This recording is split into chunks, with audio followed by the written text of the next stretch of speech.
Well, I think, we have been really very fortunate that the different demonstrators who've come in, each of them have had a different perspective, and each of them have been terrific.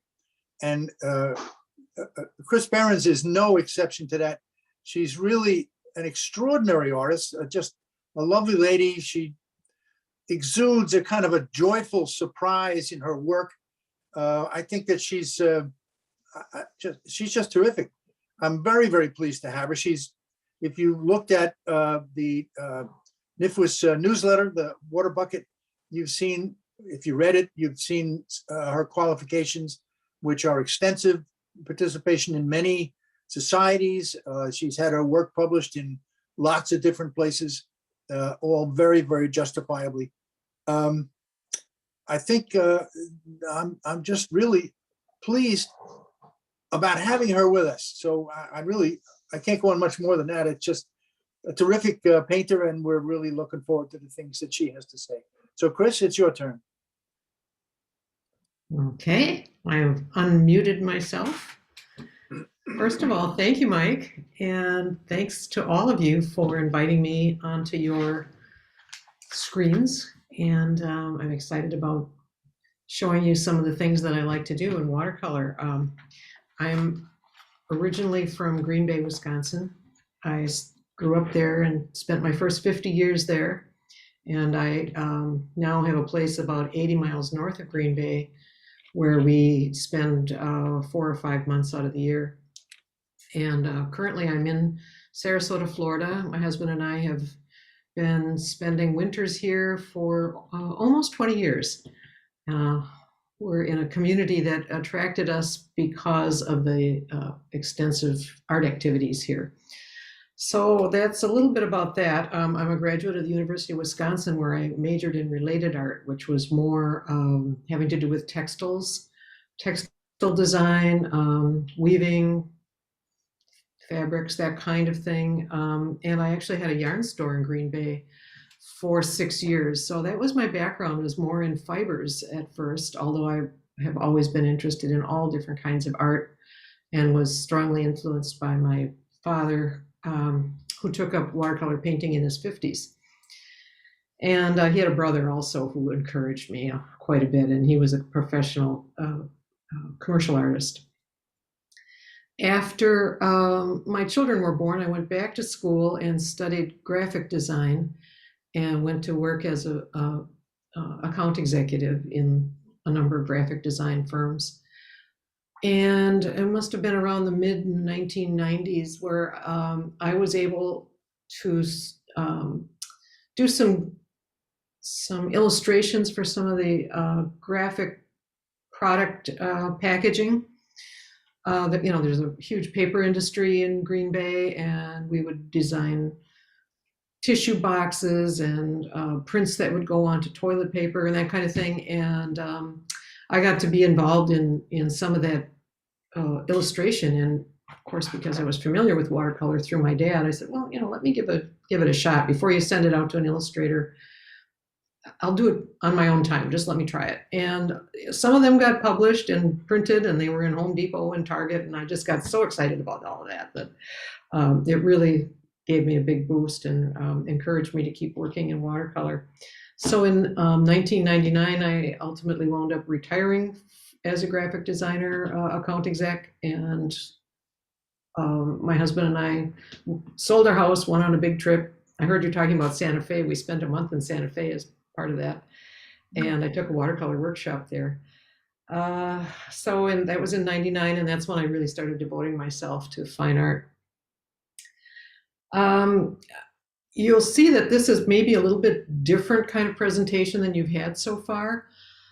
It's going to be a couple of different videos that I've produced. The first one has voiceover, and it's basically how I started painting with my color wheel. And then the second one is, it started out as a 4-hour video, so you'll understand why I had to edit it down. It's a video of me making the painting. And because I paint so slowly that I knew that I would not be able to give you what you wanted in the time period allowed, that I would, it would just take too long and go too slowly. So I videoed myself doing the painting, and then I learned, this is my learning process, I learned how to edit it, and I edited it down to just a little over an hour. And I will narrate that live while it's playing, so that we'll be able to pause it and answer questions and so on while it's going on. The other thing was that because I haven't been teaching for 5 years, I've gotten out of the habit of talking while I'm painting. And when Mike was trying to encourage me to do this, and I kept saying, "Oh, I can't do that. I don't want to do that." And he kept saying, "Yes, you can. Yes, you can." This is the way the Florida Watercolor Society has been doing their conventions for the last 2 years. Their artists record their videos ahead of time, and they either do the voiceover right away, or they have been narrating them live, and they put on a week-long convention, and so there are all kinds of artists doing this. So that's what gave me the idea that it would be possible. Anyway, since I've quit teaching, I find it hard to talk and paint at the same time. So I hope you'll bear with me and see how this goes. So Carol, let's maybe get started on that first video, and this one has a recorded voice with it, and we'll see how that goes. And it's only a short 10-minute clip, and then I'll talk to you a little bit about how my some of my other preparation gets going in Photoshop. Okay, and Okay. you have to realize that I want everybody to be really patient. Because Hello, everyone. There we go. I'm going to pause it just briefly. It's taken Kris, Parins, and I the better part of 2 or 3 hour things together over the last couple of weeks to get to the point where I learned how to screen share videos. So it's been my learning process after she had her learning process. So here we go. To show you today about one of the steps I use in planning a painting, and that is making a color wheel. Normally you might see a color wheel made with little patches of color, but I have kind of a different way of doing it. I like to save the backs of old paintings or scraps of paper, and they're perfect for doing this kind of experimentation. So I'm going to use this one today. And I'm going to be planning a painting that's comprised of a lot of rocks and texture. So the colors that I'm going to be using are earth colors of raw sienna and burnt sienna. Those two are Winsor Newton. Also Rose Madder Genuine in Winsor Newton. That's another one that's an earth tone. And then in the Mission line, I like to use French Ultramarine Deep. So I start out by making kind of a big bagel shape in water, just clear water, using my 1-inch flat brush. And I put a good deal of water on there and let it soak in pretty well. You can see that I got some other crud on this paper, but that won't matter, as you will see. So I get a good amount of that on there, let it soak in. Add a little more here. Okay, then I'm going to put a little dab of each one of these colors. I'm going to start with raw sienna, which is my yellow. I usually only use 3 colors in my paintings to start out, and then I may add other colors as needed, but I usually start with a red, yellow, and blue. For this color wheel, I'm also adding the burnt sienna, which could be a red or it could be a yellow. It's kind of in between. Let's see, I'll put on the Rose Madder Genuine next. Swish off my brush a little bit. And I'm taking them right out of the tube here and putting them on here.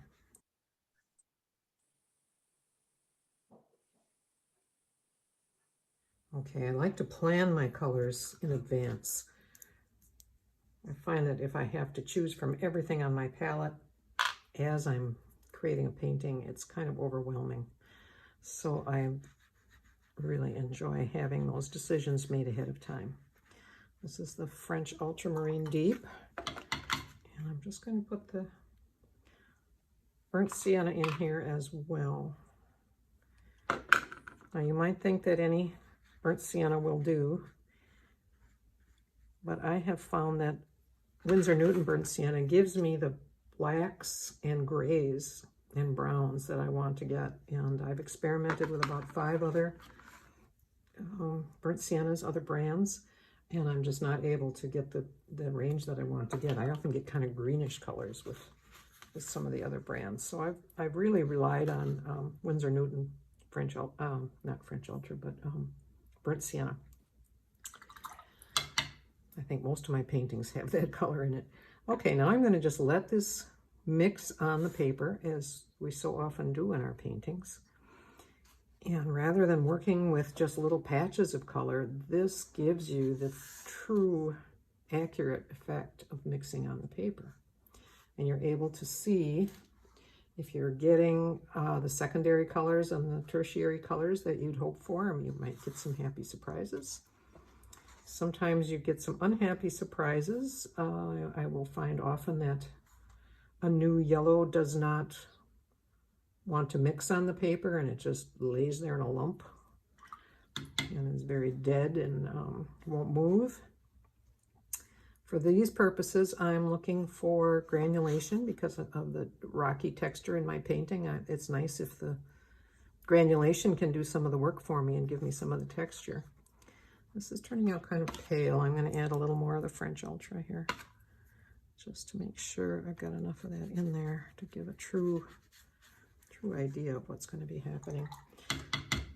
You can see that this isn't any highly controlled or fancy system. It's just a quick test that could save you hours of heartache later by putting something down on your painting without knowing for sure what it's going to do first. Okay, so I like to roll it around a little bit, maybe run that bead around the outside, get a good mixture. It's fun to watch it run too. Okay, and I give it a little shake like this, and what that does is encourage the granulation, and it causes the pigment to slide off the hills in the paper and settle into the valleys. And the next thing you need to be sure to do is to label everything and put the year on it. I like to put the year on because on occasion a pigment company may change their formulation, and by putting on the year, you'll know whether you're working with their old paint or the new formulation. And sometimes things will fade too, and that's good to know. Okay, well, you can see that's starting to mix together now. I've got one here that's still kind of wet that I did a few minutes ago. This is already labeled. I've got Winsor Newton Rose Madder Genuine, Winsor Newton Raw Sienna, Mission French Ultra Deep, and Winsor Newton Burnt Sienna. And I'm going to mark it. This was done in 2021. 11/2021. Okay. I have another one here that's completely dry. And you can see my reference photo. You can see this dried a lot lighter. And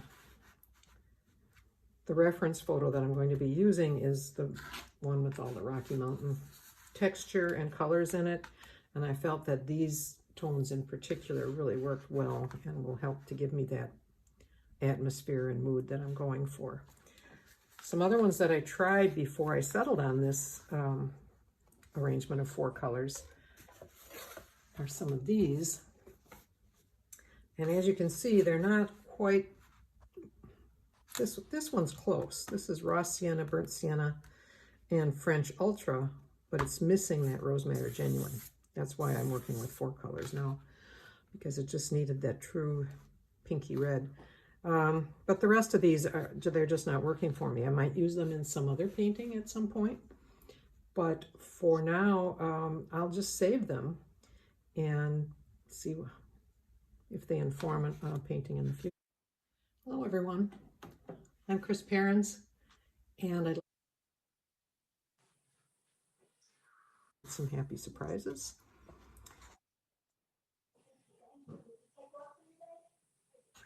Starting to mix Seems together like we now. skipped ahead there, Got Carol. one here that's still kind of wet that I did a few minutes ago. This is already labeled.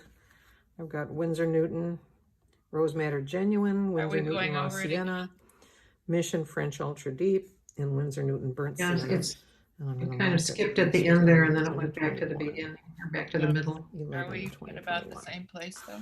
Okay. Oh, We no. have another one here I that's think you need to go ahead about 3 minutes. Okay. Sorry, It's okay. I'm not sure why that happened. Are some of these. Now we As you can skipped some see, they're part. not quite. This one's That's close. okay. This is Raw Sienna, Burnt Sienna, and French Ultra, but it's missing that Rose Madder Genuine. Yeah, That's we why got I'm 3 working more with 4 minutes on colors this now, one. because it just needed that true pinky red. But the rest of these they're just not working for me. I might use them in some other painting at some point, but for now, I'll just save them and see if they inform a painting in the future. I do save all of my color wheels in a book, which I'll show you here. This is just a sketchbook. That's a typical sketchbook you get at the art supply store. These are all more recent color wheels that I've made that are waiting to get filed. I haven't gotten around to putting them in the book yet, but they're here ready for me to look at when I'm trying to plan a painting. And then I go back, I don't know, probably as far as 2004, 2003, something like that.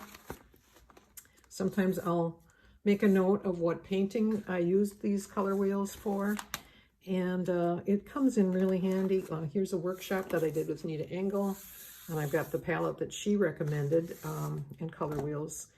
These circles are testing to see if those are liftable while they're damp, and so I went over those with a light, nearly dry brush, and that lifted up some of the pigment. Other times I'll make these dots to see if I can get dark enough with those 3 colors in order to, get my darkest darks in the painting. This is when I first started working with M. Graham.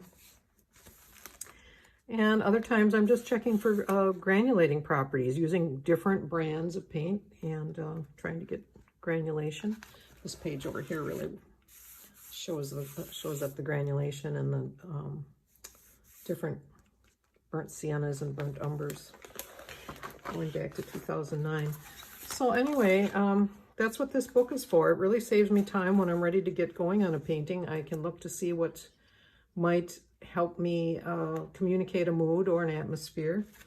This was a painting of flamingos that I was testing out different reds and oranges and seeing, otherwise if you try it on your painting, you're always playing catch up. If it doesn't work, then you have to lift it and do it again. And here I'm experimenting with blues over here, trying to record all of the different blues that I had because I was doing some tropical water. So that's what I like to do to start my painting. That's a big part of my planning process. I hope that that's helpful to you, and I do encourage you to use it when you're getting ready to start painting. Thanks. Hello, everyone. Parins, and Okay, you can unmute yourself.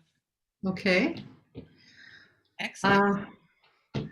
Let's just see if there are any questions about that little clip before we go on. If you have, there's one, let's see what somebody said in chat. Can you turn the volume up? I think you're going to have to turn up your own volume since I've got it up as high as it goes at my end for both the Zoom page and my own. So, Are you talking about my voice or the volume on no, the? it's just saying the volume up. I have mine all the way up. I'm reading and it is still not as loud as I would like. Okay. You're completely audible, Carol. It's fine. Well, it's Kathy that can't hear it. I'll Oh. put up. I was told that I was too loud by one person, so now it's up about as loud as it gets for Zoom. Okay. So All right. questions, unmute yourself and ask. Maybe introduce yourself when you unmute yourself. Maybe no questions. No, I have a question. Marilyn Dranovich, what type of paper do you like best for granulation? Well, you'll get the best granulation with a rough paper, Right. but that's very difficult to work with if you want detail. Yeah. So a happy medium I find to be a 140 cold press, and I always use arches. I have not experimented with a lot of papers. I like arches, and there are enough other things to experiment with that, Yeah. you know, that's my control kind of is the arches 140. Okay, thank you. Yeah. Sure. There's one in chat I see, Carol. Well, it's been answered at this point. Okay. Okay, Deb great. Deb has one. Do you have a preference between staining and non-staining pigments? Depends on what I'm painting. Typically, I'm using non-staining pigments. I do like to lift, but Okay. you know, those magic erasers lift everything, whether it's Yeah. staining or not. So that's kind of become a non-factor since those came on the market. Do you all know what I'm talking about when I say the Yes. magic? Yeah, they're such a popular tool now. Yeah. Typically the ones I use though happen to be non-staining. I choose them not for that purpose, but I use a lot of earth elements. Yeah. Okay. Thanks. Okay. The next thing would be to tell you about where I go from here. Once I've selected my reference photo, and I do paint from photos, I like to put them into Photoshop, and that's where I will crop them and change around, play with the values. You know, you can emphasize different colors. I'll often put them into black and white, and then by using the various color sliders on them, I can come up with different lights and darks by emphasizing different things. You'll see on this one, I actually flipped it around because I like to have the action moving from left to right, just the way we read the English language from left to right. I'm kind of stuck on that direction for the movement in a painting. So I like to do that. I like to have the elements looking into the painting rather than looking out. And I'll control the lights and darks around the edges, all those kinds of things. I do that in Photoshop. I'll bring in, I'm working on right now that's a painting of a mockingbird, and I wanted to have more berries in it. So I just look at some of my other photos, cut out the berries, plop them into the photo that I'm working on. And, so I really create a whole new scenario a lot of the times by working in Photoshop. And I became familiar with that. The large version of that program when I was a graphic designer, and I've been able to kind of keep up with it. I pay a monthly fee to get that updated, and the licensing fee. So that's really an important tool to me. And from there, I'll print it out in black and white at full size, and then I use my iPad for the color reference, because I find that printing it out in color just doesn't do it for me. It's, you're going through too many iterations, and it just loses something when I print it. So I'll work right from my iPad reference that I have propped up on my painting table. So the next thing then would be this image that I'm going to demonstrate is from a place called Coyote Holes. And it's a canyon that's near Joshua Tree National Park. Maybe if you'd like to get that started, Carol. Yeah, let's get that started. I can talk more about the location when there's a pause in the action.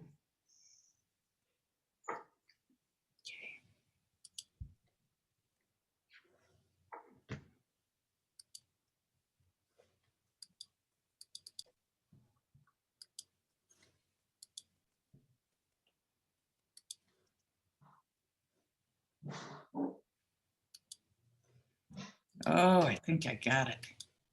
Goody. Yeah, goody. There it is.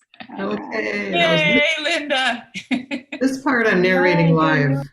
There's no recording. This is live. And this is where I'm sitting right now, but because the sun is going down, I don't have this lighting. I'm left-handed, so I've got my little taboret on the left side of my table. And, you know, you guys see, I've got my tools set out here. I've got all my smaller tools in that set of drawers. Carol and I found that we had used this same little palette. And I use the rag for wiping out my brush. And there's my drawing on my foam core board and my black and white reference. And there's my photo on my iPad. This is the photo, and then you can see I flipped it around so that he's walking from left to right. And then here's the, Hi, I'd like to here it show is with you the a color way wheel. Whoa. to adhere That's okay. your watercolor paper to your artboard in a way that allows you to paint out to all 4 edges, and none of it will be covered by tape. The purpose for doing that would be so that you are completely using your entire paper, and when it comes time to frame it, you have the option to move it a little bit within the pre-cut mat and still not be exposing a taped edge, or you can float it and have all 4 edges be exposed. So what I like to do is just take pieces of masking tape on the back of the paper and just leave it extend out about 1/2 inch, 3/4 of an inch. Depends on how wide your tape is, because you want to be able to cover those extensions with your tape. Mine is 3/4 inch. And what I'm using here is Scotch brand 234 tape. I buy it on the internet. I think it comes from Amazon. I typically have to buy quite a few rolls at a time. And it's not inexpensive, but what tape is inexpensive these days? But this is good for watercolor because it releases when you need it to, and yet it does not leak. If you want to use it as a mask, or if you decide that you want to tape all 4 edges and create a white border on your painting, it's really good for that. So, okay, I've got the 4 pieces of tape, 1 in each corner, and I'm just going to turn it over so that they are projecting beyond the edges of the painting. I'm going to take pieces of tape that are a little bit bigger than the width of that tape and stick it down.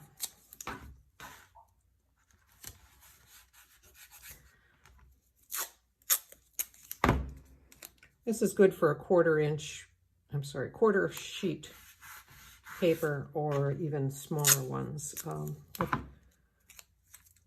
With half sheet or full sheet, I still tend to want to wet the paper and staple it down all the way around, because I do get my paper extremely wet. But for these smaller pieces, it's not an issue. They don't tend to buckle because of the size. And this is a good way to keep it secure to your board. So when you want to pick it up and move it around, if you have a wash that you want to have move on the board, you're able to do that and not have it slide. And it just works really well. If you want to stack up a number of unfinished paintings, you can leave them on the boards, and you're able to paint all the way out to all 4 edges, have your paint actually slop out onto the board probably. And when you're done, it's really easy to just peel it off. It comes right off the back of your painting like that. Another option would be to leave these on the board and just pick it up like this. And then you're all set to go for your next painting. And just take your next piece of paper, put it down there, and you're ready to go.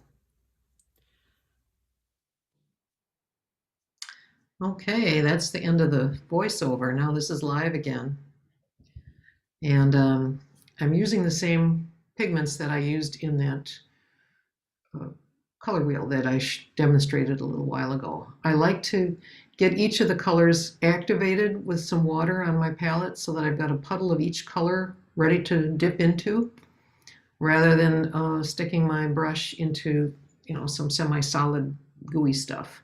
You can see that I've got the burnt or the raw sienna here in a bottle top because I didn't have room for that on my palette. I had already filled up all the wells. The brush is a 1-inch flat, and I think it's synthetic, part sable. It's got a nice sharp edge on it. So I'm going to start out, and I'm going to work in sections here and just kind of wet the whole first section, including the sky. I'm using quite a bit of water on that, just clear water. Not being super careful, but notice that I've got the little X's. I do that to remind myself that those areas are the lightest of the lights, and I shouldn't paint over those at this point. So I'm painting around the things with the X's on them, putting water around them rather. And because they'll stay dry, then they'll resist what I'm doing later, and I won't have to use masking fluid at this point. Not that there's anything wrong with that. I do use masking fluid on my bigger pieces. So I'm just making sure that everything's wet. Now this is an evening scene, so rather than have a bright blue sky like we would normally see in the desert, I'm going to go and allow the sky to have some of the same colors that the rocks do, and it'll be a warm sky. So it takes the fear out of getting started if you can get a lot of color down right away. I don't like looking at that white paper, so I try to get a lot of color and get the page toned as much as I can, as quickly as I can, while still being careful, of course. So I'm just kind of going in with the burnt sienna and the raw sienna in the sky. And here and there, I've probably covered over something that should have stayed light, so I'm using a paper towel to blot that back to dry. Just picking up a little bit of the Rose Madder Genuine and allowing that to mix on the paper, getting some warmth into what will later be a darker area. And then putting in the French Ultra, which is mixing and giving me a nice gray. Kind of paying attention to the warms and the cools in my reference photo. I'll stay with this 1-inch brush as long as I can. I can be a picky painter. I can get very, very detailed, and that's not always a good thing. Especially on a real small painting like this, I like them to be looser and more immediate.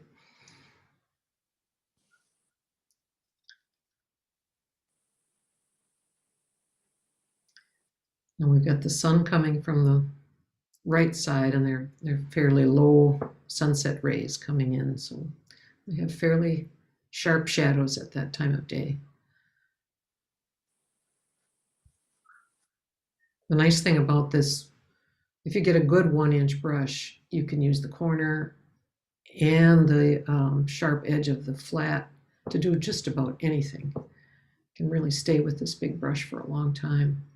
Now you'll notice on my drawing I have some hatching. In addition to those X's marking the light spots, I have hatching reminding me where the dark spots are. And it helps me to find my place in the drawing, because it is kind of, when you're doing rocks, it's hard to be sure of where you are. And I find that the hatching really helps me to keep track. And it also, because once I get into the really dark darks, it covers up those pencil lines anyway. They're not going to show later. So it's just like a little notation to myself.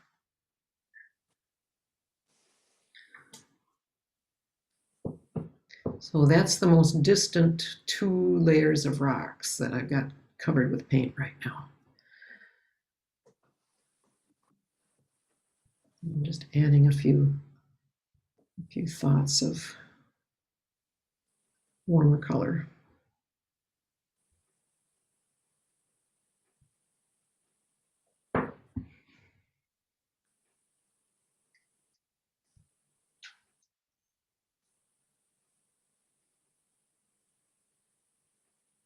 I'll show you the reference photo here and again as this video progresses, so you can see what I'm looking at.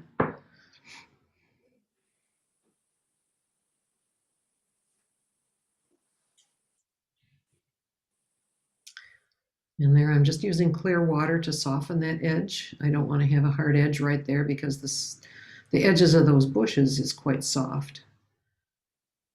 Now it probably looks as though my paint is flat, my painting is flat, but it's actually at an angle so that I can use gravity to control the flow of the water a little bit. Now this is just clear water on a crummy old brush. I can never seem to resist throwing water on things.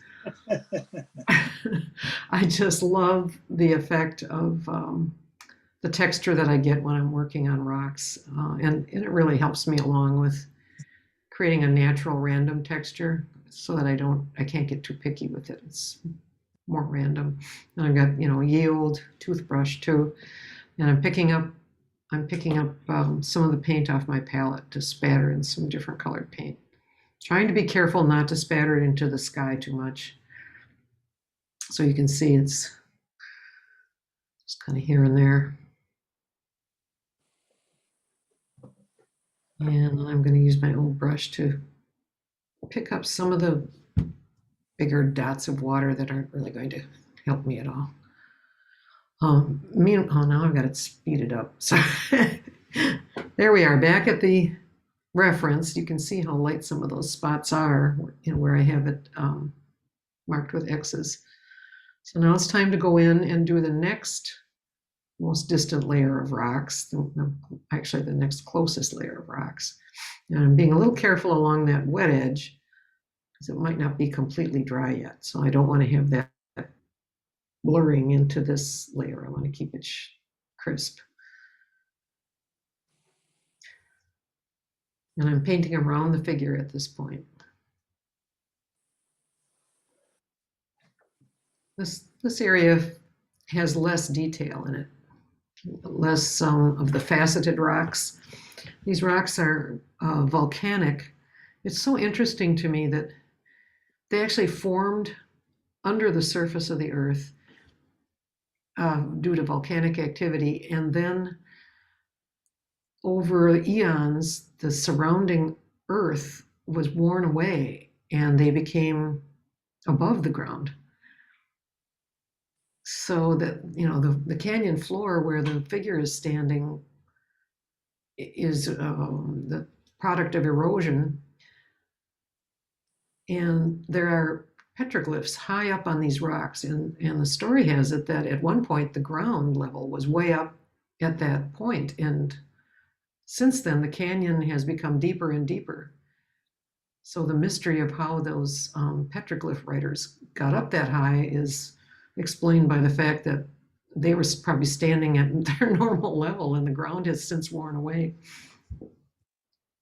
So here you can see I'm adding more fairly smooth color, doing some wet into wet transitions, trying to pick up a little bit of a different color each time I go back into my palette, keep it from getting too repetitive.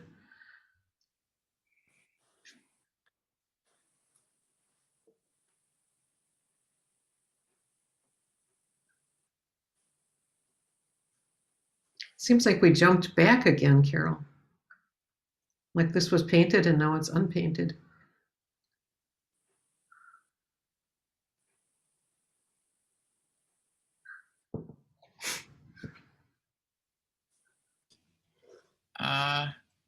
It's okay now. It's fine. Okay. Yeah. Now I'm adding in some French Ultra as a little bit of Rose Madder Genuine, and on top of that to give me some purple shadows.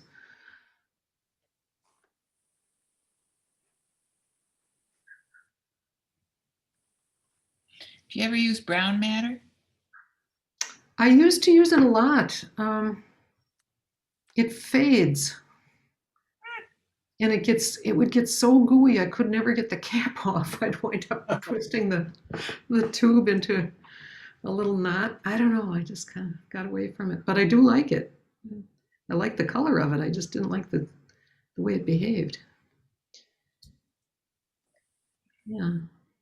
So if anyone has a question at this point, this is kind of more of the same. If anyone has anything they'd like to ask. We're just mesmerized. Okay. I can tell you about the canyon. It's called Coyote Holes because it's local lore has it that it's a place where way at the far end, it's a box canyon, and way at the far end, there's a little bit of an opening where water runs in, and there are some like bowl shapes in the rocks that have been formed by erosion, and they say that that's where the coyotes go to get a drink. But it's just a magical place.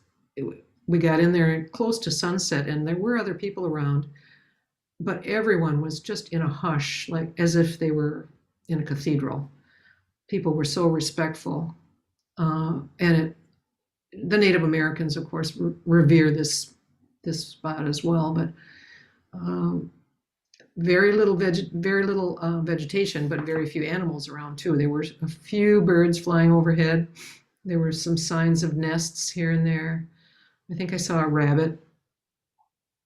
But just overall, seeing these petroglyphs and knowing that nomadic people had passed through here probably 2,000 years ago, it just kind of takes your breath away to see it. And then with the sun setting, and it just sets such a mood. I knew I was going to be painting this many times. So there, I just created a back run for myself. I made a puddle at the bottom and then poured it back up into the painting. And see all the spots that I've given myself to with flicking water into it again. I started to tell you about my board being tilted. I use a roll of paper towels under the top of my board. And depending on how far down the board I put it, that controls how much of a slant I'm getting. Really a highly technical piece of equipment. Yeah. And then I usually have my iPad propped up on a Kleenex box. So, it all works.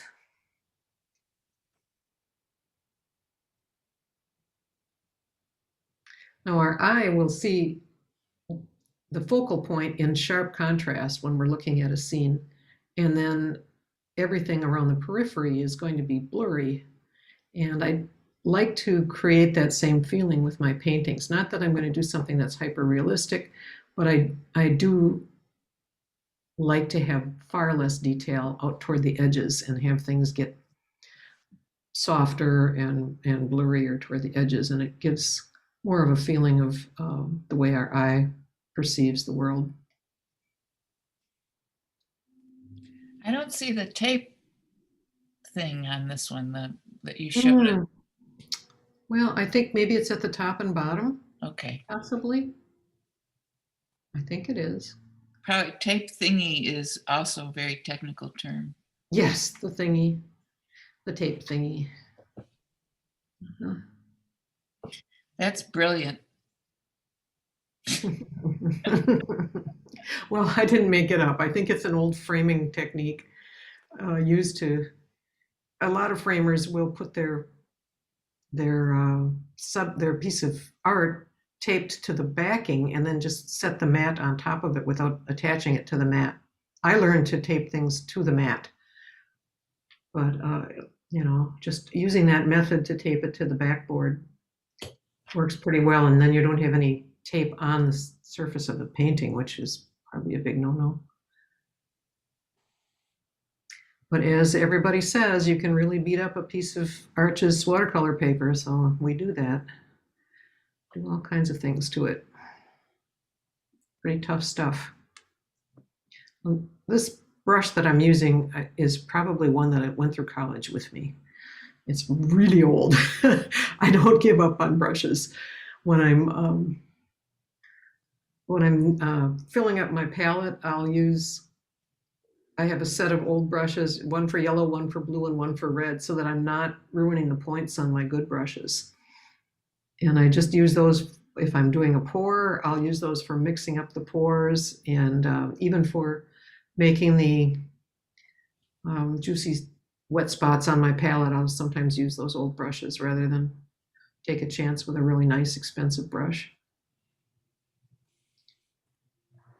What I'm doing here is really kind of intuitive. I'm looking back and forth at my reference and just kind of, this first layer is really the lightest lights, the white of the paper, and then the lightest lights after the white of the paper. So it's almost all one value. And I try to work in a system of 3 layers of value, the lightest lights, the midtones, and then the darkest darks. And I'll let it dry between each layer. So here we are. You can, I think I'm right now looking at these bushes. These are, I believe, are creosote bushes. And you can see how the tops of them are fuzzy. You know, that's kind of a tricky thing to do in watercolor with when you have light, a fuzzy light surface on top of a dark background. It takes some thinking of how to make that happen. I'll show you what I do, but okay, so I'm using more now the flat of this brush. Instead of the sharp edge, I'm using the flat of the bristle to bring in some of those greens. I made the green just with French Ultra and the raw sienna. And just to give myself a reminder of where that green needs to go and to save myself that space before I paint over it with everything else.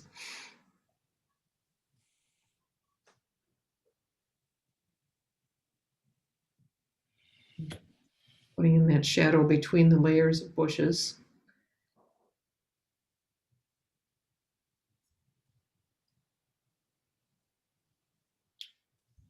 I've got a beautiful sunset going out my window over here. Should have you facing that. It's all dark here. Is it? No, there's a sunset over there. It's not really a sunset. It's just light sky now. I can look out across the intercoastal right over the top of my screen. Mhm. And it's all pinks and oranges and purples. So here I'm just picking up more of the reds and oranges to get the base of this blended in while it's still wet. It's nice to take advantage of as much as you can while it's wet. There's some things you just can't get later.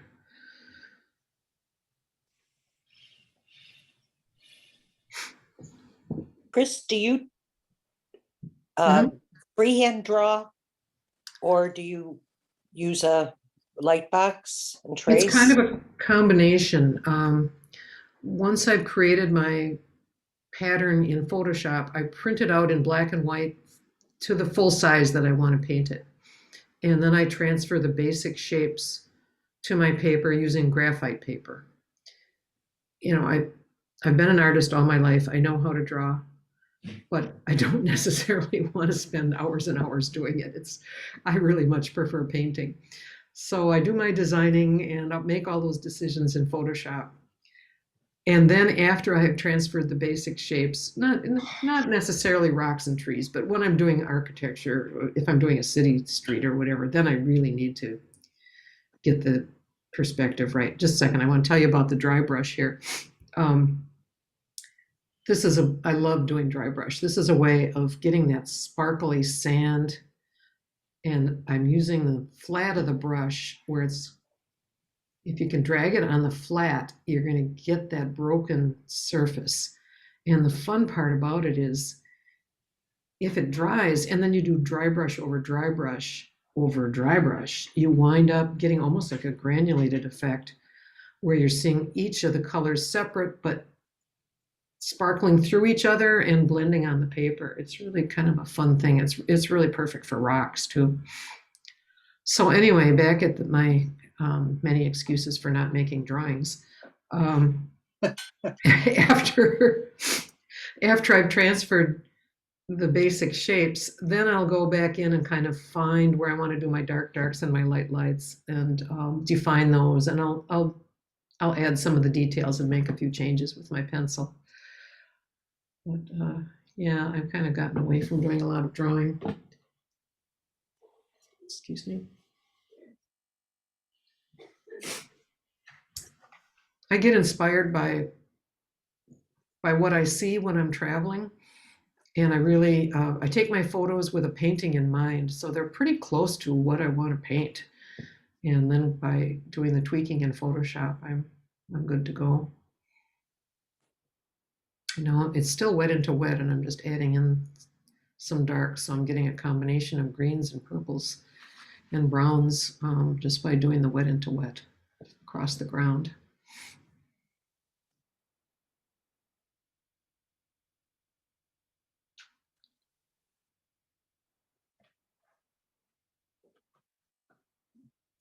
And I'm trying to create a line between the horizontal flat canyon floor and then a break where it shoots up into the vertical plane. You can see that on the lower left right there by the bushes where I'm starting to define that.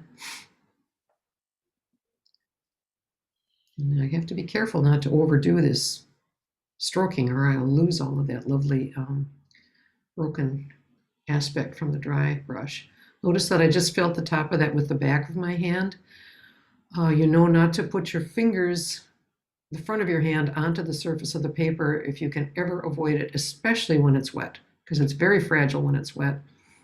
But at any point, your fingertips have a lot of oil on them.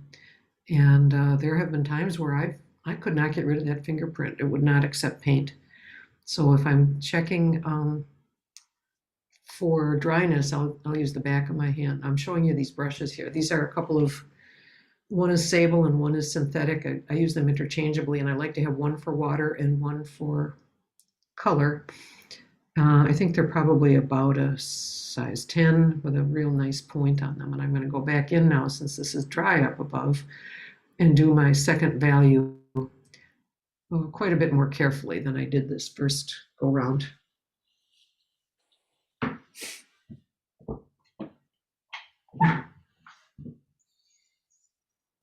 And even though I'm doing it, you know, with the point of the brush, I will still go back to my palette and pick up another color and drop in another color, just charge it in after I've got an area painted. So that first triangle I did with burnt sienna, but then I picked up some French Ultra and dropped that in to mix it up a little bit. And I don't want to just paint with the point. I like to kind of push the paint in by start with the point and then flatten your brush down and get a nice wide stroke as you go. Those of you who have been painting for a long time know that it takes a while to get some brush control, and I've certainly seen masters of the dancing brush that go far beyond anything I can do.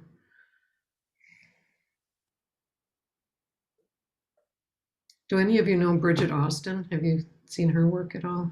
No. She's a Wisconsin painter that I used to take workshops from with my dad. And she likes to do negative painting. And she could look up at the classroom and be talking away and doing negative painting at the same time.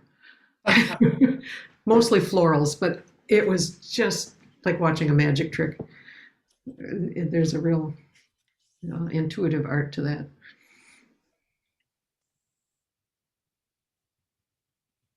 So this is probably another spot where we could take some questions if anyone had anything they'd like to get explained a little further. Okay, just unmute yourself and.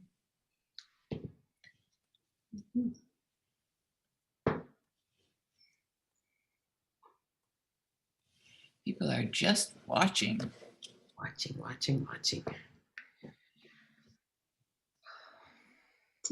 I have a question.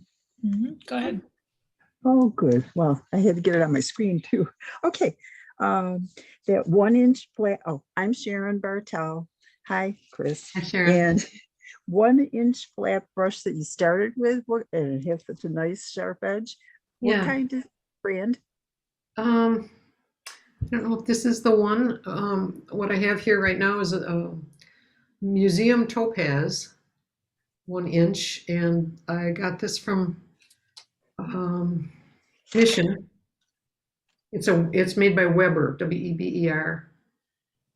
I have a Richardson 1-inch sable brush that goes on sale every now and then. That's a wonderful brush too. I wear the first one I had. I probably got it in 1999 and it lasted me 10 years. I wore it out. I still have it, but I can't use it for much. Yeah, I can't paint without one of those. I think I have 3 or 4 of them. They come, yeah, that's the only one I have out here right now. Often I get merchandise awards and they come with sets of brushes. So I don't pay a lot of attention to what I'm getting. I just try them all and then if they work, I keep using them. This round one that I like is a Museum Emerald, also by Weber, a pointed round 6200 series, and it's a number 12. And the black one is Stephen Quiller, Richardson Professional, number 8, but they appear to be about the same size. The 12 and the 8 are approximately the same size. I don't know if you can see that. So I don't have favorites other than the 1-inch. I just, have maybe 10 brushes out and I just grab whatever I think is going to work in the moment. Okay, thank you. Sure.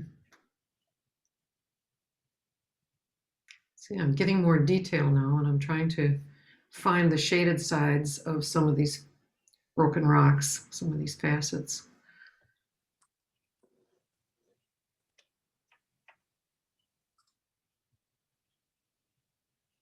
Really varying my color to keep it interesting, going from the browns into the red, oranges, and the purples.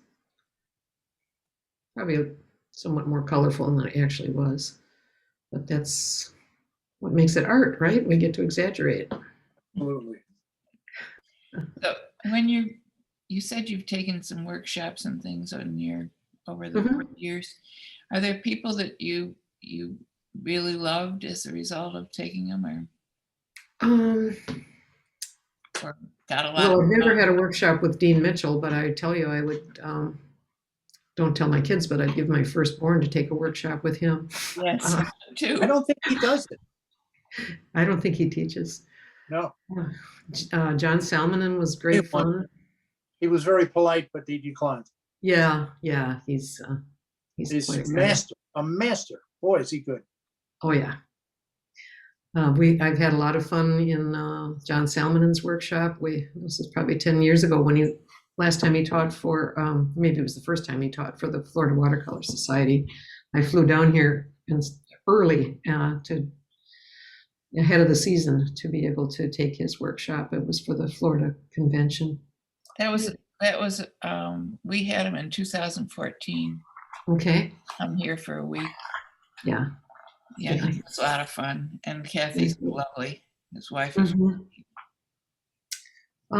way back, I'd say probably about 2005, I took a workshop from Gloria Miller Allen. And she was a rock painter at the time. I just found out recently that she's still painting rocks. I thought maybe she was doing something else by now, but she had a big influence on me in terms of just process, how to plan a painting, how to be professional. She was really good. She's out in let me think, Idaho, I believe. I think she lives in Idaho. I've only taken 6 or 8 workshops. I have all the books that what's the name of it? There used to be a club, the book club that made all the watercolor books years ago. It's Artist Network now, but it used to be something else where you'd get a book a month. I'd get all those books and read them cover to cover, and I've still got them all. Those were good. Artists don't throw things away. No, we don't. I'm looking up Gloria Miller's rocks. Gloria Miller Allen. Allen is her last name. Yeah. They're beautiful. Yeah. Well, she's been at it for a lot of years. And she still does workshops. I hadn't seen her work since then, all this time. but just recently now, I saw that she was up for juror of National Watercolor Society, and there was a painting that just stopped my heart because it looked so much like what I had just done. I wanted to cry. I didn't know what to do with it. It's like, oh my God. People are going to think I'm copying her, and I haven't seen her work in 20 years. Oh. Oh. Well, anyway, we all have our own little signature, I guess. So I'm into rocks big time now.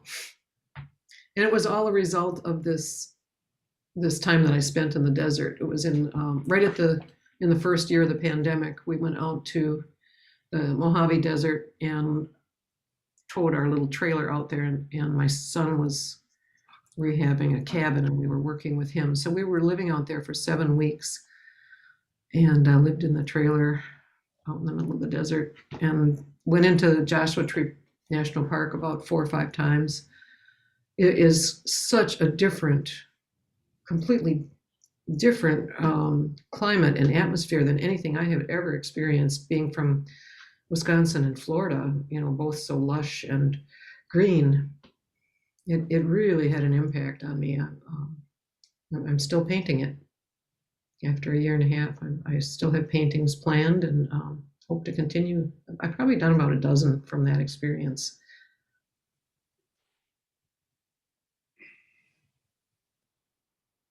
So here I am putting in some of the darkest darks already. This area coming down in the middle is part of the value pattern, where it comes down from the top of the mountains, so that there's this dark passage, and it comes down to the horizontal area, and it kind of merges into the purple shadows that are being reflected by the opposite side of the canyon, and forms kind of a T composition of dark shape.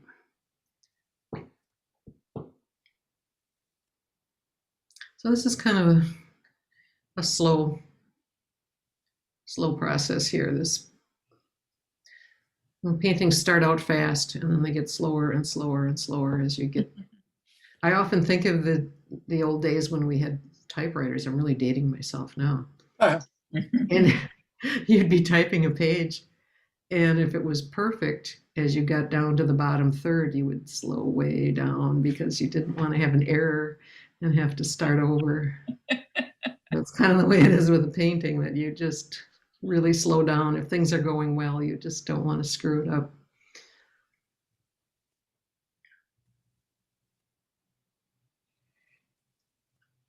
And I do leave little white spaces here and there.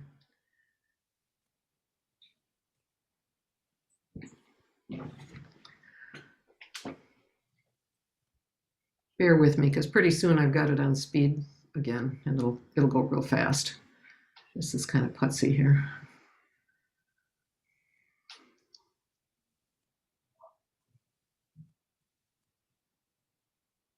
I like the way the bank of rocks that's furthest away is not very defined and is quite almost misty looking compared to the one that I'm working on right here.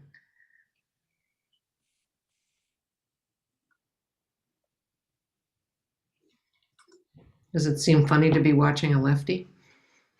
No. No? Okay, good. It didn't even occur to me.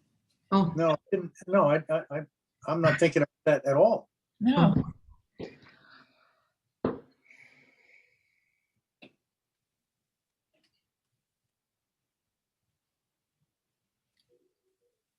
Kris, the first time I ever saw that palette was actually a version of it that had about twice as many places to put paint. Oh. And Mel Stabin had it, and it had been given to him by one of his students.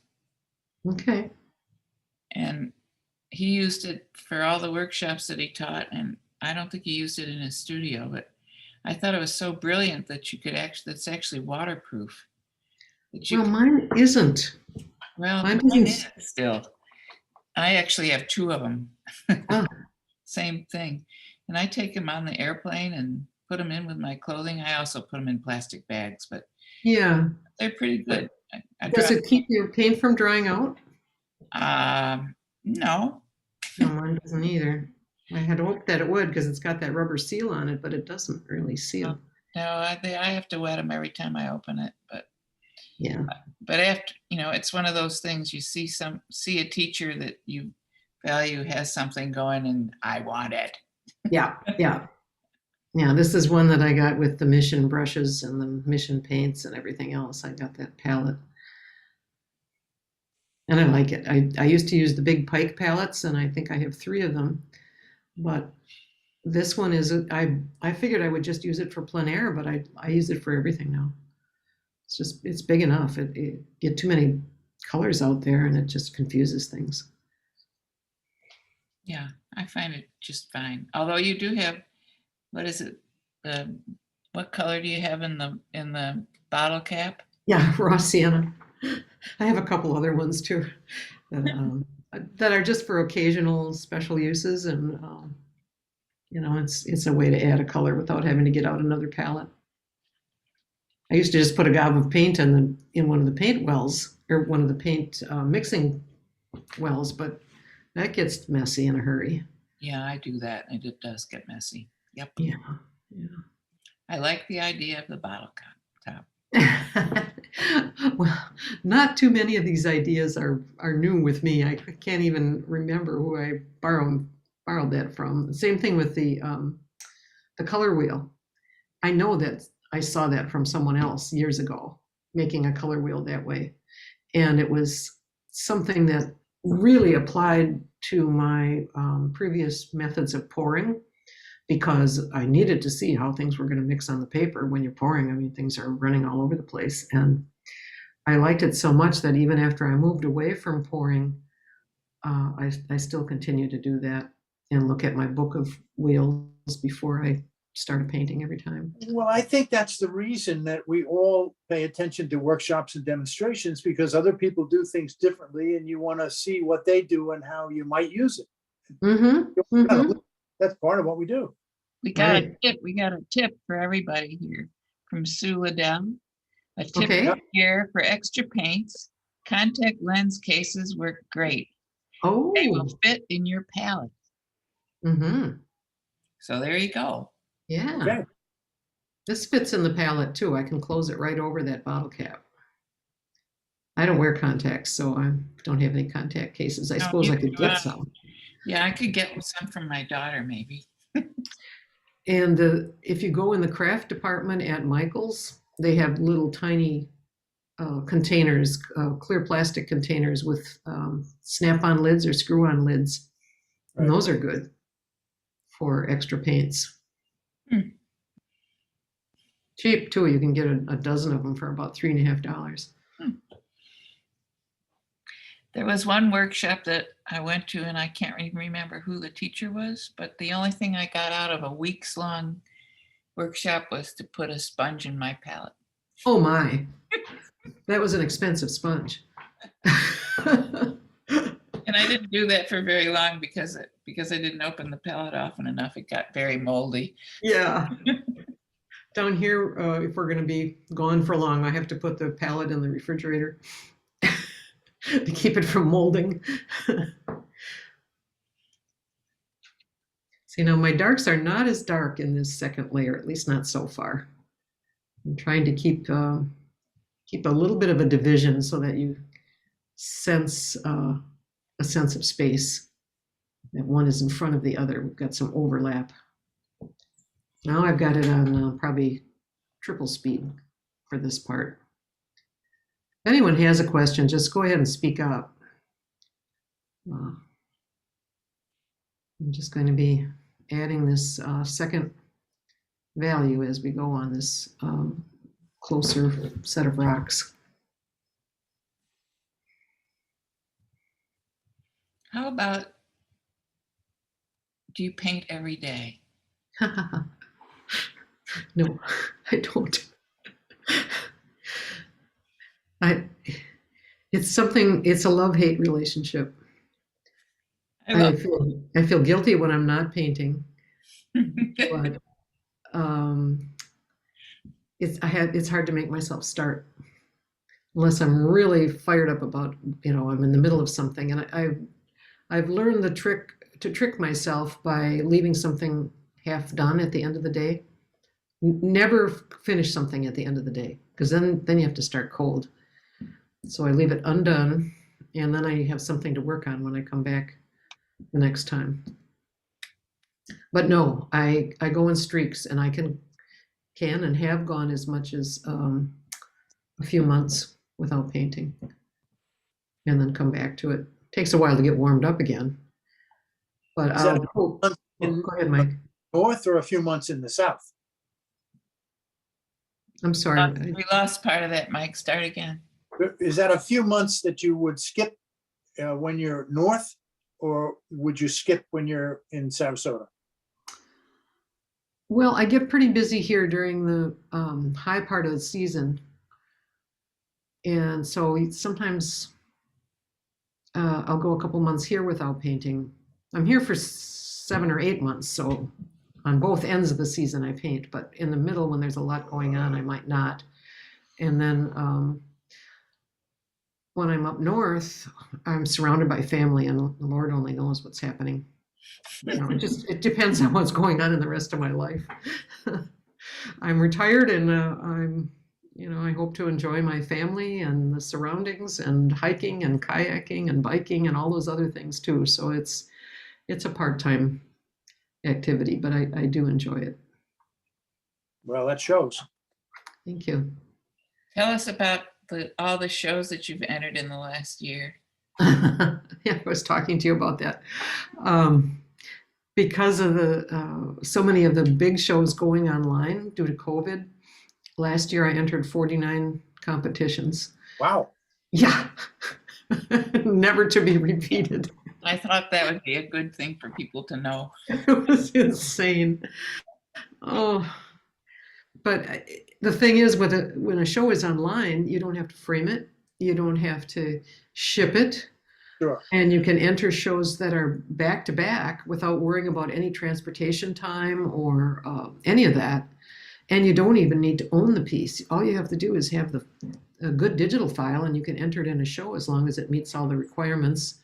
And if one of the requirements is that it does not have to be for sale, all of a sudden my inventory quadrupled. So I was able to enter all these shows, and it was too much. I don't recommend that. It was too much. I drove myself crazy. I was not happy, but I did win some awards, and it was worth it, but also kind of crazy. Hard to keep up with. I have systems. I have about 6 different systems for keeping track of what painting is entered where, and when it's coming back, and when I can use it again.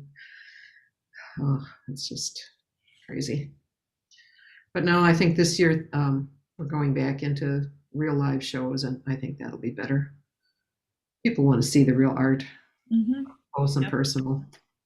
Sure. It was good while it lasted.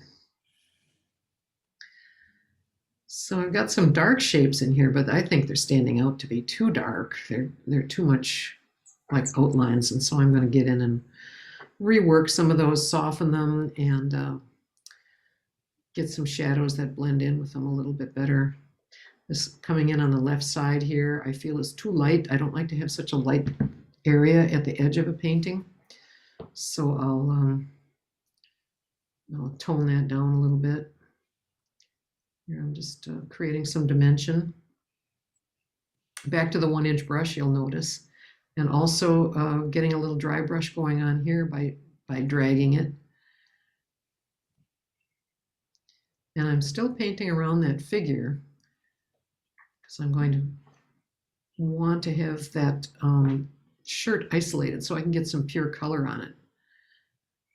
I just love this color that I get with this kind of a reddish mauve. It's beautiful.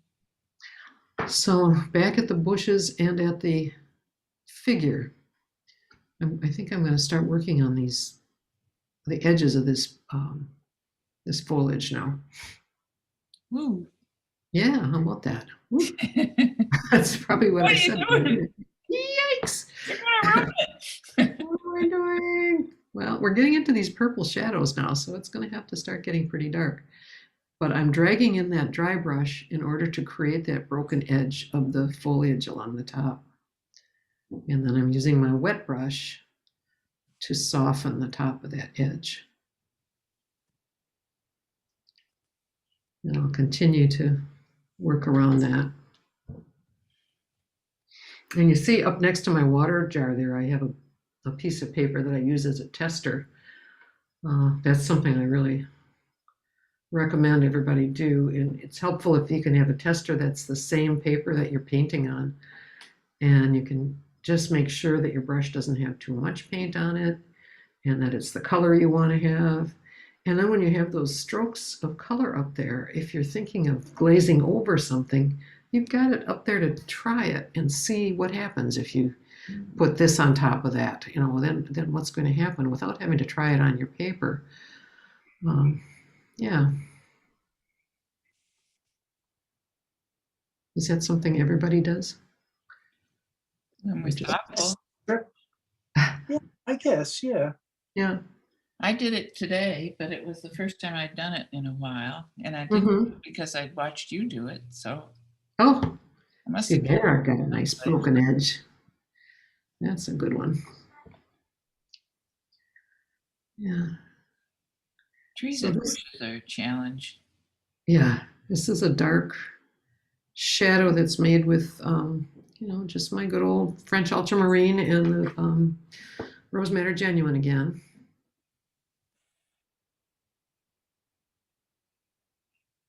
And I'll have to soften that shadow's edge because it isn't that hard. I like shadows that come across a painting from an object that's off camera, you know, out of the frame of the piece.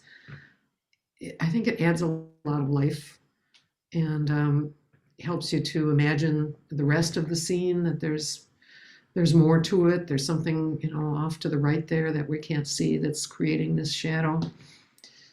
There weren't any trees there, of course, but there were some other bushes, and it's a fairly narrow canyon, so we're getting the shadows from the other side of the canyon as the sun goes down. And they're very, very sharp shadows because they're being formed by very sharp edges or dark shadows, I should say, but formed by the edges of the opposite cliffs. And then the shape of it is also influenced by what they're being cast upon. This uneven rock surface.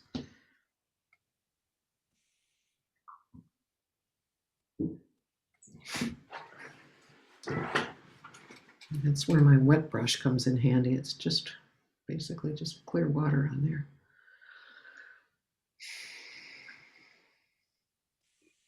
Sorry for the jiggle. I had my phone was my camera, and it was on a tripod that was a little bit unstable. So if I bumped it with my knee or something, it would kind of jiggle like that. Just human. Mm-hmm.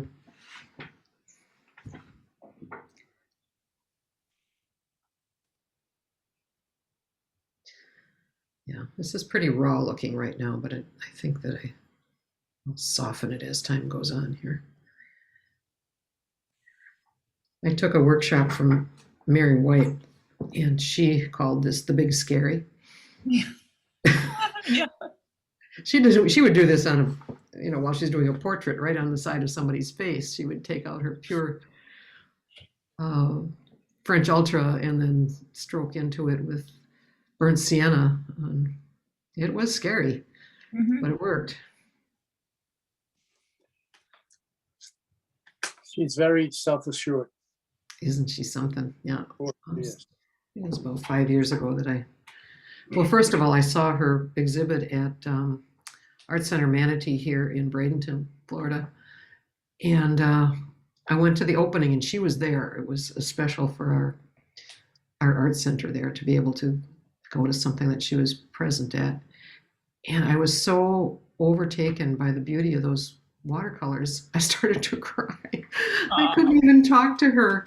And finally I forced myself to go over and, I just wanted to shake her hand, but I couldn't talk. I couldn't speak. She just gave me a big hug and she goes, "It's okay. It's okay."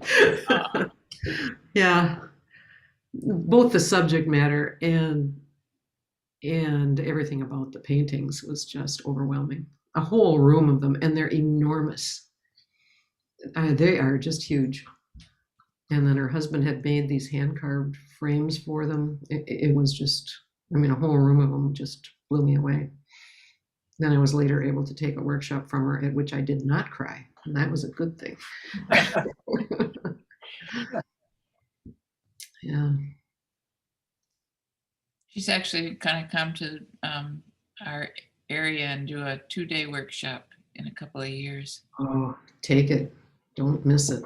Well, I did a 5-day with her in 2009. Oh, man. It was just amazing. Mm-hmm. Mm-hmm. She's not really doing that much anymore. Because she's such a successful painter that. Yeah, I guess so.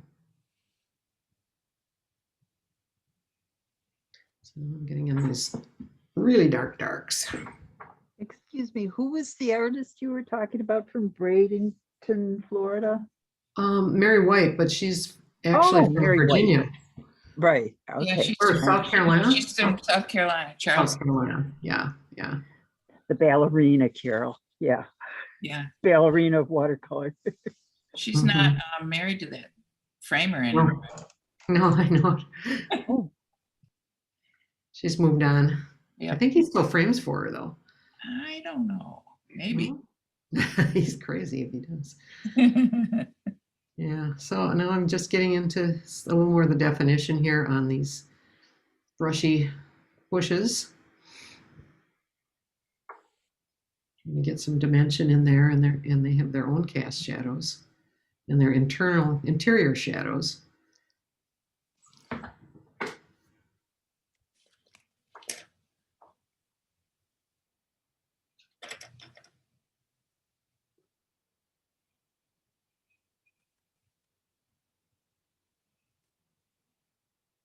And notice I don't really get into doing the branches right away either. That's something that, well, no, I'm probably going to do it now that I said I wasn't. Kind of save that for the end. And just get the foliage shapes in there first.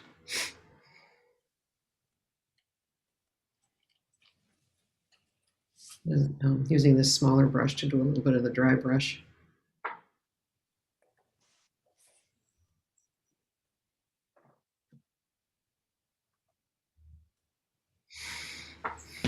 I should have shown more views of the reference, I think. Would have been helpful at this point, so you could see what I'm looking at.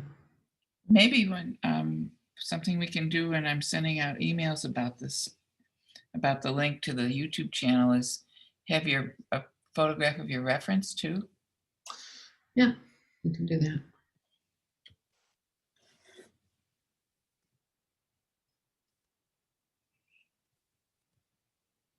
At a certain point, you almost need to put the reference away. Yes. And Yes. just do what the painting needs, Right. not what the reference is asking for, but what does this painting need? Because that's really what it's all about.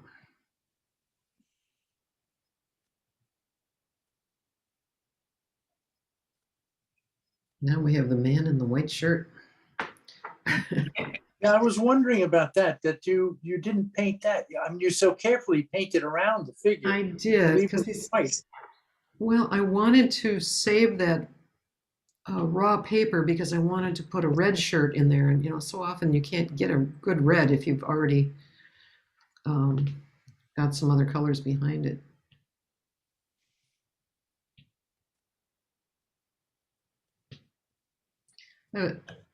I admire artists who can just do a figure in a few strokes, and Yeah. sometimes I can, and usually I can't. And this time it wasn't going to happen, so I wound up spending way too much time on him. But I won't have it in this video. I washed it off and repainted it, and washed it off and repainted it. And I'm not having you watch me do all of that. So here I'm flicking in a few of the branches. Give it a quick sense of what you're looking at there instead of just a big green and brown blob. And then while it's still wet, I'm going to scratch in some lighter brushes against that dark, lighter branches against that dark background. I think I just used my thumbnail for that. See, here is a little bit of my dry brush on dry brush that's happening right now.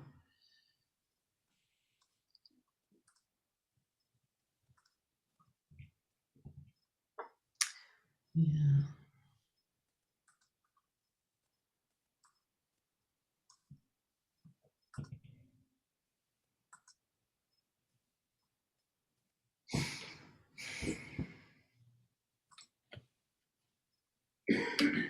So yeah, this part that I'm doing right now, this kind of a vertical shadow was in my reference, but later on in the painting, I decided I really didn't like it at all, and I lifted it out.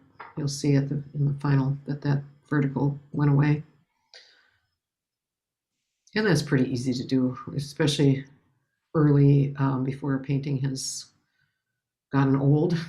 The longer you wait, the harder it is to lift something. But if you can lift it shortly after having painted it, most things will lift out. Do you find that after you've painted it, you put it down and go back to it 2 hours or 2 days later and do different things? Absolutely. Yeah. Okay. Yeah. Hence the video. You'll Right. notice I started with a gray shirt on, and then my arm became ensleeved in a yellow shirt, and indication of time passing. Yeah, here I am just using my thumbnail, scratching out some branches. Yeah, I think I worked on it for 2 or 3 days off and on. If I get to much more than 3 hours at a sitting, I just lose all objectivity and I have to walk away. Come Yes, back to it. I do the same. Mm-hmm. Mm-hmm.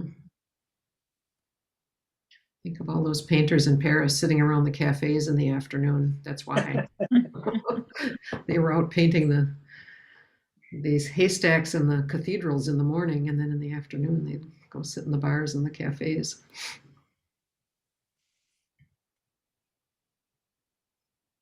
Ooh, that's really black.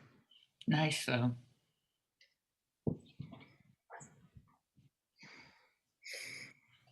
That's what I like about this burnt sienna, is I can get a black with it. And for a long time I was trying some other brands and I was just so frustrated. I couldn't, and then I realized it was because I had the wrong brand. So that is that an ultramarine? Yeah, and I find the Mission ultramarine, I guess just about any French ultramarine works with the Winsor Newton burnt sienna. But when I try a different burnt sienna with any French ultramarine, I get either very weak mixes, or sometimes it won't even get brown, it gets kind of green. So there's one on my palette there that I've started to use for a dark forest green when I'm painting trees and need to get really dark with it. I'll just use that French Ultra. See, now I've taken I don't know what I did there. I made a green using the raw sienna and burnt sienna, and I'm toning down the bright yellow of those bushes, just putting in some darker value in there, give it some dimension. And I'm both painting with the point, and then I'm also dragging with the side to get that dry brush effect. Break it up.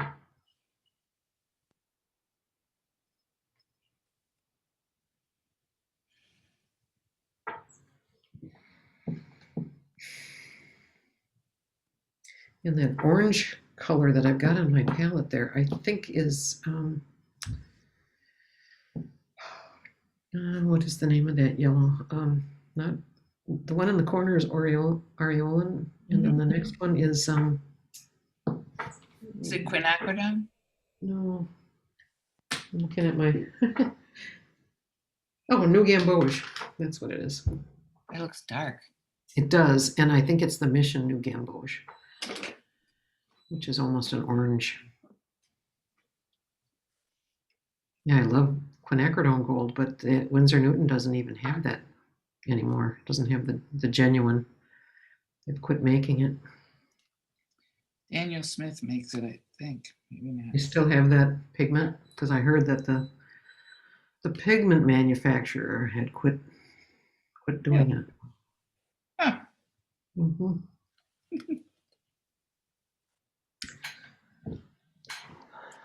Okay, Kris, get a move on here. Finish this thing up.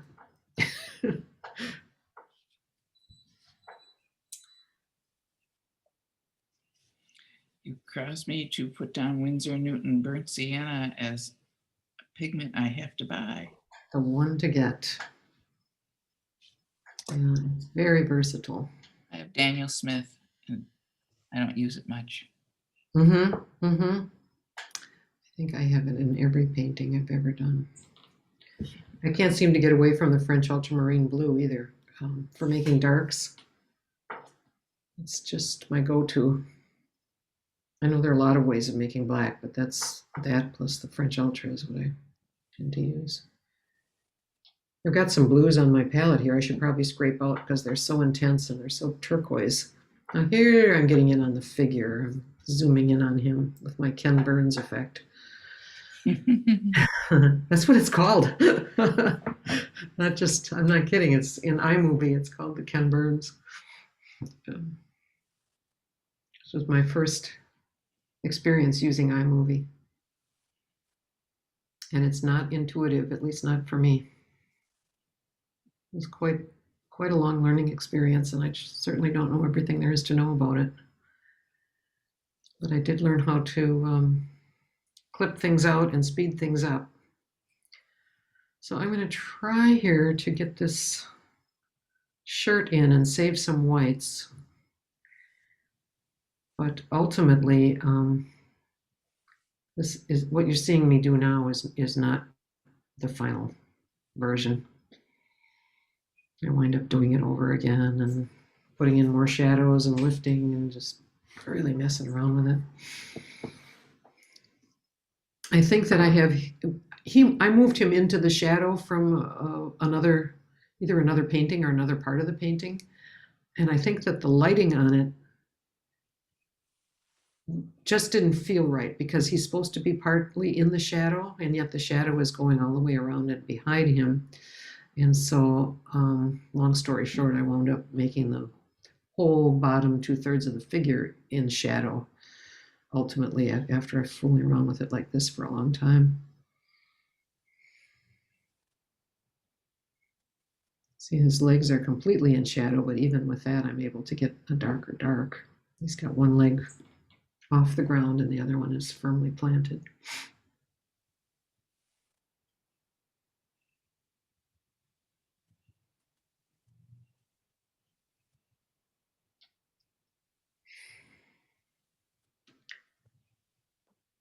And even though he's, smaller, almost smaller than the bushes, because he's a human figure, that's where your eye is going to go. We just can't help it. When there's a figure in a painting, that's, no matter how small it is, that's going to be the focal point.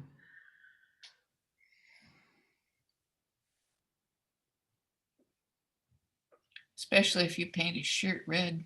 Yeah, I know. Oh, I should get him dressed before we go out hiking. Decide ahead of time what I want to paint and make him put it on. I probably have about 6 paintings with him walking out ahead of me.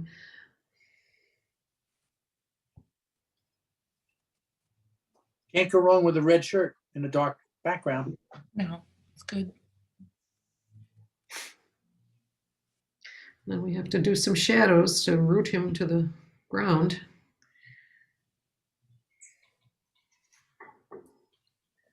And then I'm here again defining the bottom of the vertical wall and separating it from the horizontal floor of the canyon.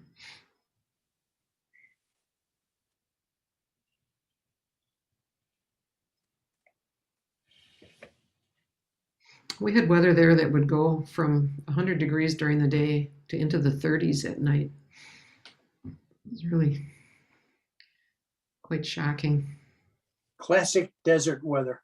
Yeah, and we didn't have any heat in our little trailer either. We Oh, put on all our clothes to get in bed at night. We have a puffy vest on and a fleece and tights and then a down comforter and a hat. And then the coyotes would be howling around the outside. I'd get up in the morning and there'd be footprints all around the outside. Oh, boy. Yeah. One of my jobs was to go out and bury the compost. And half the time it would be dug up and there'd be, canine footprints all the way around it and bird prints from road runners and turkeys, wild turkeys and vultures. You have to bury it all again. So now I have the little teeny brush and I'm getting into defining the spaces between the rocks and some of the cracks in the rocks and just getting in those really dark darks that is so much fun to do. And that last part, I just love this part of a painting where I get to really make things pop. Adds the sparkle and seems to pull it all together. So here we are back at the black and white. You can see that dark passage coming down, but still there are rocks in the middle of it that are reflecting back the light. And then this second area, well, I'll talk about that in a minute. I'm still working on this second value here and toning down some of the bright whites.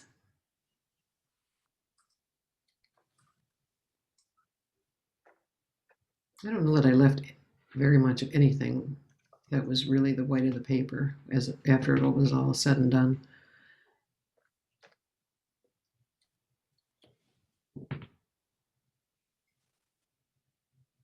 Just kept getting darker and darker.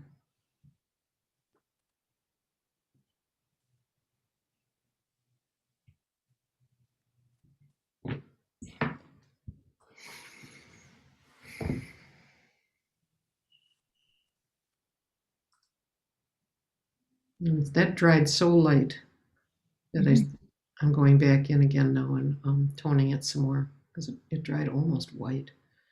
You can see I'm dragging that dry brush effect in again.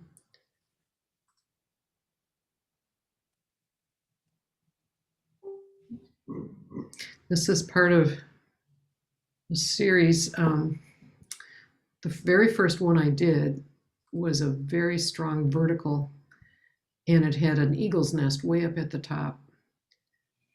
And I was able to enter that one in the Birds and Art competition at the Woodson Museum of Art. It's an annual international show, and I've entered it a number of times. I've gotten in, I think, 5 out of maybe 10 tries. It was just a nest. I thought, well, I'm really going, pardon the pun, going out on a limb here. Because, and there are fabulous bird painters from all over the world that enter. And it got in. I was just so thrilled. That was last year that one got in, and that really got me going on this series of the rocks. And then I did 3 square paintings. One of them is behind me here that I've got framed. I framed those 3 the same. And this one behind me has been accepted into Transparent Watercolor Society this year. And that one is really hard for me to get into. I've probably only gotten in 5 times out of 15 or 20 tries. And one of the other ones is the one that got an award for abstract excellence at the National Art Exhibit down here at Punta Gorda that was judged by Dean Mitchell. Yes. And he was so generous in his sharing of his critiques. Just last week, he did a Zoom critique of all the award winners, and I was able to tape that and had permission to put it on my website. Thrill of a lifetime, I'll tell you that. I can die happy, knowing So we that can see I that got an award from Dean Mitchell. We can see that on your website then? Yes, I put it on, and it's in my newsletter too. It's everywhere. I'm so proud of it. So what I'm doing here is with the magic eraser, just getting back and retrieving a light that I had lost. I did that a couple times there and, got some of the lights back, but it still isn't working right. You'll see that I do some more work on that figure right here. Then I decided too that I didn't have enough definition on this second area of rock tumble coming down. So I'm going back in now and just kind of reworking that, getting a little more definition to it. And just really basically finishing things up at this point. Toning, checking values, adding a little toning here and there for areas that were standing out too much or were getting too much attention, taking attention away from the areas I wanted the viewer to look at. And just real quickly, being careful. Kris, not may to- I ask a question? Oh, certainly. This is Kathy Skirker. I'm just wondering what else besides the rocks and mountains appealed to you to paint in the desert? Well, I did. Took pictures of some of the animals. I did a few small ones of roadrunners. They're fun, aren't they? I did a painting of our sun hats hanging on the wall inside the cabin with the real strong sunlight coming through and hitting those straw hats, and one of my son's jackets hanging there. That was one that I did. Trying to think. Oh, I did one of vultures coming in to roost for the night. They were all circling around one of the few trees out there. Yeah, just Thank you. sure. And I think that's about it. Yeah, there's the finished painting. Without the vertical shadow. Yeah, I Right. took that out. I worked the man so that he's not standing out quite so much. You have to look a little bit harder to find him. Okay. And Terrific. yeah, so if you have any more questions about that, well, this is the one that I was talking about here, the series of 3. And then behind me over here is the finished one that you just saw in video, and next to it is one of a Rocky Mountain scene, not desert, but rocks from the Rocky Mountains. So I've as I look back through my portfolio, I see that I've been painting rocks for a long time here and there, and I can put together a series of things that I was doing without being conscious of having created a series. So I do hope that you'll take a look at my website. It's real easy to find. It's krisparins.com. And on there, you'll see that I have a newsletter that you can subscribe to if you're interested. I write a newsletter maybe every month to 6 weeks. And at the bottom, I'll have a listing of all my various activities and locations of where shows are going to be. And most of it is just, maybe 2 or 3 paragraphs of something that's occurred to me that I think people might be interested in, or that I've been wondering about, or an issue that I've solved, or something in the art world that I think people would care about. Just kind of ramblings. So I send them out via email. That's that. And you can see past issues there too to tell whether you want to be interested or not, but you can unsubscribe at any time. No hard feelings. I unsubscribe from things all the time. I know how that goes. You just get so much in your email that you can't take it all in. So that's okay too. So any additional questions regarding this painting or anything else in general? Well, this is not a question, it's a comment. I'm just delighted that you were with us tonight. I think I really like the way you paint. I like the things that you put into that, and I particularly care for the way you explained the things that you did. So thanks a lot. It's great to have you with us. Well, thank you so much for inviting me. It's really been a pleasure. I hope you all realize what a treasure you have in Carol, that she is a dog with a bone when she runs into something Oh my that God. Is needs that so solving. true? This wouldn't have happened without her, Right. and she's Right. been Can't wait to tell tremendously my helpful. Can't wait to tell Mom that I'm a dog with a bone. Yeah, yeah. Well, we both are. We both really worked hard on this one to make it happen, and I appreciate the opportunity to figure this out and make it work. It's been fun, and I enjoyed meeting all of you. So I look forward to seeing it on your website. Yeah, I'll try to get it up certainly by Saturday morning. Mm-hmm. We'll Okay. see what it looks like. Good. Should be Good. fine. I thought that the resolution was really good on the video. No, Good. turned out good. Good. Thanks Well, to Linda. She yes, agreed, but Linda helped, she's and definitely good about, she sent me an email with the steps for success. yeah, yeah, she's very analytical, and that was very helpful. We needed that. Yeah. Yeah. Well, thank you, Mike, too, for the invitation. I enjoyed it. I saw great art and I said, The I need encouragement. this lady to share this. Okay, anybody else have a question for Kris? If you don't, then I'm going to stop recording and close the meeting. Okay.